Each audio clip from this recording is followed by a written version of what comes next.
Hello everyone. तो आज के इस वीडियो में हम बात करने वाले हैं रूपांतरण या प्रोटीन संश्लेषण। हम लोग अभी चैप्टर के एंड में पहुंच चुके हैं और लास्ट वीडियो में हमने आरएनए के प्रकार पढ़ लिए थे, जिसमें हमने एमआरएनए, आरआरएनए, टीआरएनए और एसएनआरएनए चारों आरएनए को पढ़ लिया था। ठीक है। और जिसमें इम्पोर्टेंट थी अपने पास में टीआरएनए की स्ट्रक्चर, वो भी हमने देख ली थी।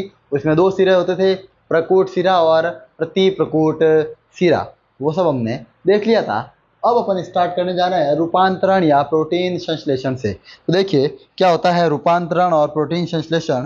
प्रोटीन संश्लेषण होने को ही अपन क्या बोलते हैं, रूपांतरण, और इंग्लिश में इसे कहते हैं ट्रांसलेशन। ठीक है। अब देखिए रूपांतरण वह प्रक्रिया है जिससे अमीनो अम्लों के बहुलकीकरण से पॉलीपेप्टाइड या प्रोटीन का निर्माण होता है। ठीक है।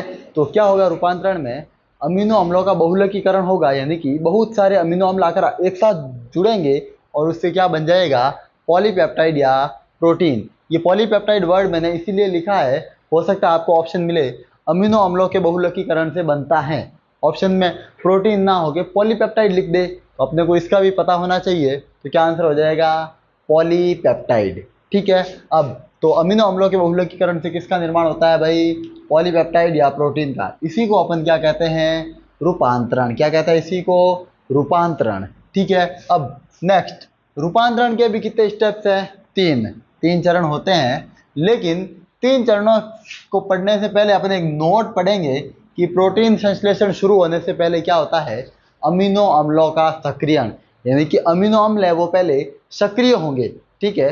तो कैसे होंगे सक्रिय, अपनी हेडिंग यही है, टीआरएनए का आवेशीकरण या टीआरएनए का एमिनो एसिलेशन, यानी कि टीआरएनए भी सक्रिय होंगे और एमिनो अम्ल भी क्या होंगे, सक्रिय। ठीक है। आवेशीकरण, आवेशीकरण का मतलब क्या है, चार्ज हो जाना। अब ये चार्ज कैसे होते हैं, तो देखिए कि पेप्टाइड बंध के निर्माण के लिए किसकी आवश्यकता होती है, ऊर्जा की। पेप्टाइड बंध के निर्माण के लिए ऊर्जा की आवश्यकता होती है। तो अमीनो अम्ल क्या करते हैं, एटीपी के रूप में ऊर्जा ग्रहण करते हैं और क्या हो जाते हैं, सक्रिय। इसको अपन ऐसे शॉर्ट में लिखेंगे, अमीनो अम्ल है वो क्या ग्रहण करेंगे, एटीपी के रूप में ऊर्जा, और क्या हो जाएंगे, सक्रिय। ठीक है। तो अमीनो अम्ल सबसे पहले क्या हो गए, सक्रिय। फिर क्या हुआ, और तथा अपने टीआरएनए, सहजातीय टीआरएनए, यानी कि जिस अमीनो अम्ल को जो टीआरएनए चाहिए वो उसके साथ में क्या होगा, जुड़ जाएंगे। और फिर अमीनो अम्ल किसके साथ में जुड़ जाएंगे, अपने टीआरएनए के साथ। और इस अभिक्रिया को क्या कहते हैं भाई, टीआरएनए का आवेशीकरण। तो सबसे पहले अमीनो अम्ल एटीपी लेंगे जिससे वो क्या हो जाएंगे, सक्रिय, और फिर वो किसके साथ जुड़ जाएंगे, टीआरएनए के साथ। तो जब सक्रिय अमीनो अम्ल और टीआरएनए दोनों एक साथ होंगे तब टीआरएनए क्या हो जाएगा, आवेशित। सक्रिय अमीनो अम्ल तो क्या होंगे, सक्रिय, और टीआरएनए क्या हो जाएगा, आवेशित, यानी कि अब इस पर क्या आ चुका है, आवेश, चार्ज आ चुका है। ठीक है। तो अब इस ये प्रक्रिया होने के बाद, यानी कि अब टीआरएनए कैसा रहेगा भाई, आवेशित। अब क्या होगा, रूपांतरण। यहाँ अपन एक छोटी सी हेडिंग भी लगा देंगे, रूपांतरण के चरण। ठीक है। अब पहला चरण क्या होता है, प्रारंभन। प्रारंभन में क्या होगा, ठीक है, इनिशिएशन इसको बोल सकते हैं अपन। सर्वप्रथम राइबोसोम की छोटी उप इकाई 30S mRNA पर आकर जुड़ेगी। सबसे पहले क्या होगा, ये अपना एक mRNA है, लिख देंगे अपन इसको mRNA। ठीक है। 5' to 3'। अब क्या होगा, राइबोसोम की एक छोटी उप इकाई 30S आकर किस पर जुड़ेगी, AUG पर। AUG पर क्यों जुड़ी, AUG पर जुड़ने का कारण यह है कि प्रोटीन संश्लेषण है वो स्टार्ट कहाँ से होता है, AUG से, क्योंकि AUG क्या है, प्रारंभक कूट, स्टार्ट कोडॉन। तो रूपांतरण हमेशा शुरू कहाँ से होगा, AUG से। ठीक है। तो इस पर आकर सबसे पहले कौन जुड़ेगा भाई, राइबोसोम की छोटी उप इकाई 30S। ओके। फिर क्या होगा, प्रारंभक आवेशित टीआरएनए प्रारंभक कूट पर जुड़ेगा, और अब इस पर आकर कौन जुड़ेगा, आवेशित टीआरएनए। तो ये कौन है भाई, आवेशित टीआरएनए। ये कौन है, आवेशित टीआरएनए। और फिर क्या होगा, एमआरएनए पर टीआरएनए जुड़ने के बाद राइबोसोम की बड़ी उप इकाई 50S प्रारंभ कोट पर आकर जुड़ेगी। और फिर कौन आएगा, ये आपको जो बड़ा सा दिख रहा है वो कौन है भाई, 50S। ये कौन है, 50S, यानी कि राइबोसोम की बड़ी उप इकाई। तो सबसे पहले AUG पर आकर कौन जुड़ेगा, 30S, फिर आवेशित टीआरएनए और फिर 50S। ये तीनों काम किस चरण में होंगे? प्रारंभन में। आपको ध्यान रखना है प्रारंभन में क्या क्या होता है। सबसे पहले 30S आकर जुड़ता है AUG पर, फिर आवेशित टीआरएनए आकर जुड़ता है और फिर आवेशित टीआरएनए के ऊपर आकर कौन जुड़ जाता है भाई? 50S। तो ये क्या हो गया? 50S। ठीक है।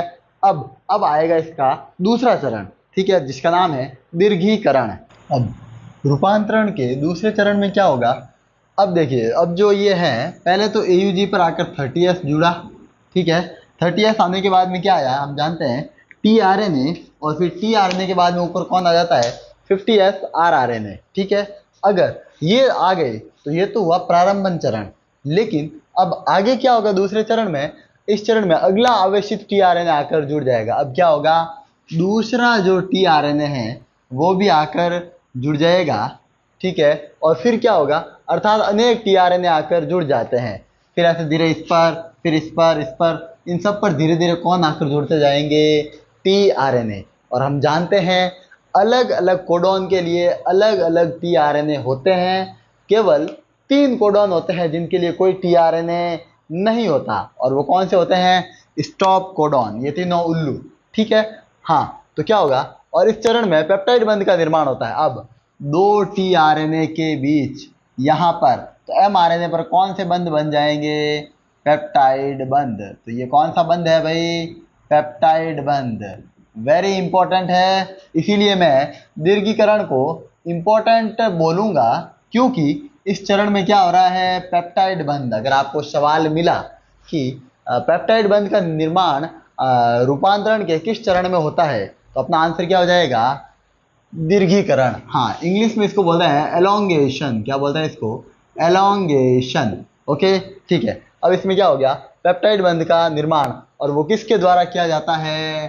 23S rRNA। rRNA का मतलब क्या हो जाएगा? राइबोसोमल RNA, ठीक है। वेरी इंपॉर्टेंट चीज है ये भी। ओके, फिर क्या होगा? और इस चरण में mRNA पर राइबोसोम का स्थानांतरण होता रहता है। अब जो राइबोसोम है वो आगे से आगे घूमते रहते हैं, और जिससे अगले प्रकूट के लिए क्या बन जाती हैं? जगह। यानी कि पहले इस पर 30S आया, फिर टीआरएनए आया, और फिर 50S, फिर इस पर भी 30S आया, और फिर 30S इस पर आएगा, फिर इस पर आएगा, फिर वही टीआरएनए आएगा, और इस पर आगे ऊपर कौन आएगा? 50S।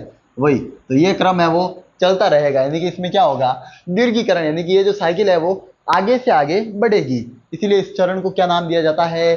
दीर्घीकरण। ओके, फिर लास्ट समापन। समापन को इंग्लिश में कहते हैं टर्मिनेशन। अब काम क्या हो जाएगा भाई? समाप्त, समापन होगा इसका। इस चरण में mRNA पर क्या मिल जाएगा? समापन कूट। समापन कूट का मतलब क्या होता है भाई? Stop codon. इस पर कौन आ जाता है? स्टॉप कोडॉन आ जाएगा mRNA पर, और जिससे क्या हो जाएगा? प्रोटीन संश्लेषण रुक जाता है। मान लो कि यहाँ पर इनके बाद में यहाँ पर आ गया UAG, तो क्या हो जाएगा? यहाँ पर ही प्रोटीन संश्लेषण है वो रुक जाएगा। स्टार्ट कहाँ से हुआ? AUG से, रुका कहाँ पर? UAG से, ठीक है। क्योंकि और समापन कूट या स्टॉप कोडॉन कौन कौन से हैं? वेरी इंपॉर्टेंट है, अपने को ध्यान रखना है। UAG, UGA और UAA। बहुत बार इससे सवाल पूछा गया है। स्टॉप निम्न में से स्टॉप कोडॉन है: उल्लू आया गया, उल्लू गया आया, और उल्लू आया आया। ये ट्रिक आपको ध्यान में रख लेनी है। तो ये था अपना रूपांतरण। एक बार फिर से इसको रिवाइज करिए। पहले चरण में क्या होता है सर? एक mRNA होता है 5' to 3', और उस पर पहले कुछ भी हो यू, लेकिन अपने को क्या ढूंढना है? AUG। इस पर आकर सबसे पहले कौन जुड़ता है भाई? 30S, फिर उस पर टीआरएनए, और फिर उस पर 50S। ये सब किस पर कौन से चरण में होता है? प्रारंभन में। और ये टीआरएनए कैसा होगा? नॉर्मल या आवेशित? आवेशित चार्ज्ड टीआरएनए होगा, ठीक है। तो ये अपन समझ लिया। तो ये क्या था अपना प्रोटीन संश्लेषण, ठीक है। वेरी इंपॉर्टेंट है, अच्छे से इसको पढ़ना है। अनुलेखन और प्रोटीन संश्लेषण दोनों के चरण अलग अलग है, इनको अलग ही रखना है अपने को, ठीक है।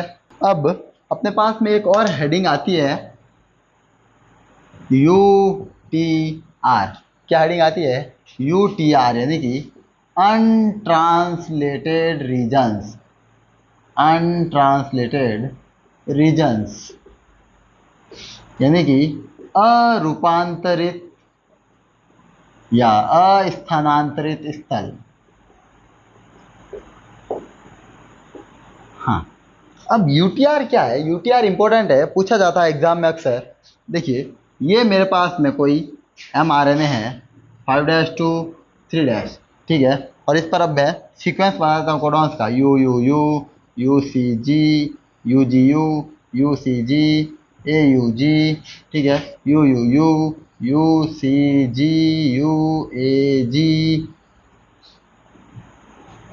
U U U U U U, कुछ भी, ठीक है, ये आगे से आगे बढ़ता जाएगा। तो देखिए, हम जानते हैं कि जो रूपांतरण है वो स्टार्ट कहाँ से होगा? हमेशा ए यू जी से। कहाँ से होगा? ए यू जी से। और ख़त्म कहाँ पर होगा? यू ए जी पर, ठीक है। तो बस, तो इसको तो बोलते हैं रूपांतरित स्थल। जहाँ पर रूपांतरण हुआ उसको क्या बोलते हैं? रूपांतरित स्थल। और यहाँ पर कोई रूपांतरण नहीं हो रहा है, यानी कि एक mRNA पर रूपांतरित स्थल के अलावा जो भी स्थल हैं उसको अपन क्या कहते हैं? UTR। उसको अपन क्या कहते हैं? UTR, यानी कि अरूपांतरित या अस्थानांतरित स्थल, ठीक है। बस इसको अपन एक लैंग्वेज में भी ऐसे लिख सकते हैं कि mRNA का वह भाग जिस पर रूपांतरण नहीं होता है उसे ही अपन क्या कहते हैं? UTR या अरूपांतरित स्थल या अस्थानांतरित स्थल, ठीक है। और वो कौन से होते हैं भाई? स्टार्ट कोडॉन से पहले इधर 5' वाले, ठीक है। यानी कि अगर पूछ ले कि 5' पर किससे पहले होगा या किसके बाद में होगा, तो अपने को याद रखना है 5' पर क्या होगा? AUG से पहले वाले सभी कोडॉन्स, ठीक है। यानी कि ये स्थल क्या कहलाता है? UTR। और स्टॉप कोडॉन्स के इधर वाले वो सारे क्या कहलाते हैं? UTR। तो 5' पर कौन होगा? AUG से पहले वाला पूरा भाग UTR है। और 3' पर कौन होगा? स्टॉप कोडॉन के बाद वाला सारा भाग क्या कहलाएगा? UTR, ठीक है। और एक नोट भी यहाँ पर आता है। नोट क्या आ जाएगा कि यूटीआर के कारण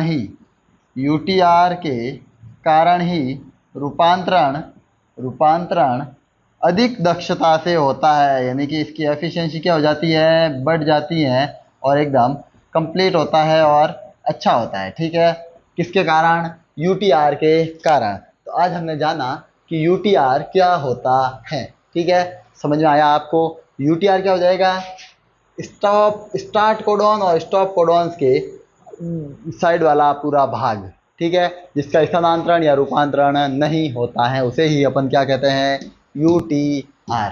ओके, नेक्स्ट अपना टॉपिक होने वाला है जीन अभिव्यक्ति का नियमन। यानी कि अब जो जीन है वो खुद को अभिव्यक्त कैसे करते हैं और उनका नियमन या रेगुलेशन कैसे होता है। तो ये चीज़ 3 कारकों पर निर्भर करती है, ठीक है। और वो 3 कारक कौन कौन से हैं? जीवों की उपापचयी क्रिया, यानी कि उनकी मेटाबॉलिज्म, उनकी क्या है? मेटाबॉलिज्म, यानी कि वो फूड और आगे एनर्जी का किस तरीके से प्रोसेस करता है उसको क्या बोलेंगे? उसकी मेटाबॉलिज्म या उपापचयी क्रिया।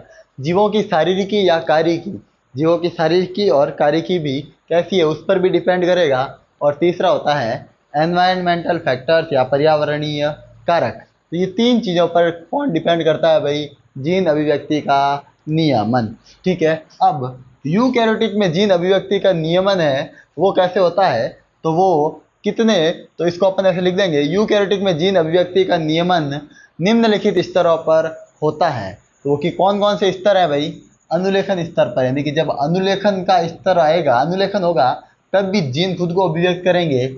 आरएनए प्रोसेसिंग होगी, आरएनए प्रोसेसिंग या आरएनए प्रसंस्करण, तब भी जीन खुद को अभिव्यक्त करेंगे। और mRNA जब केंद्रक से कोशिका द्रव्य में आएगा, अभी अभिगमन का मतलब है आना, ठीक है, तब भी जीन खुद को अभिव्यक्त करेंगे। और प्रोटीन संश्लेषण या अनुवादन के स्तर पर, यानी कि इन चारों स्तरों पर, ठीक है, तो जीन खुद को क्या करेंगे? अभिव्यक्त। ओके, लेकिन प्रोकैरियोटिक बेचारी कोशिका है, ठीक है। तो प्रोकैरियोटिक में क्या होगा? इसको अपन एक नोट की फॉर्म में लिख रहे हैं। तो प्रोकैरियोटिक कोशिका में जीन अभिव्यक्ति का नियम केवल कौन से स्तर पर होता है?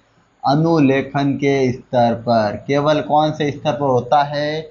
अनुलेखन के स्तर पर, ठीक है। तो ये याद रखना, यूकैरियोटिक में कितने स्तर है? 4। लेकिन प्रोकैरियोटिक में केवल कौन सा स्तर है, एक ही स्तर है अनुलेखन के स्तर पर, ठीक है। और फिर आता है अपना एक प्रचालक मॉडल, ठीक है। प्रचालक मॉडल है वो कौन सी कोशिकाओं में लागू होता है, पीके कोशिकाओं। पीके का मतलब है प्रोकैरियोटिक, पीके का मतलब क्या है भाई, प्रोकैरियोटिक। तो ये कौन सी कोशिकाओं में लागू होगा, प्रोकैरियोटिक कोशिकाओं में, ठीक है। अब अच्छा, इसको बोलते हैं ओपेरॉन मॉडल, इंग्लिश में इसको क्या बोलते हैं, ओपेरॉन मॉडल, ठीक है।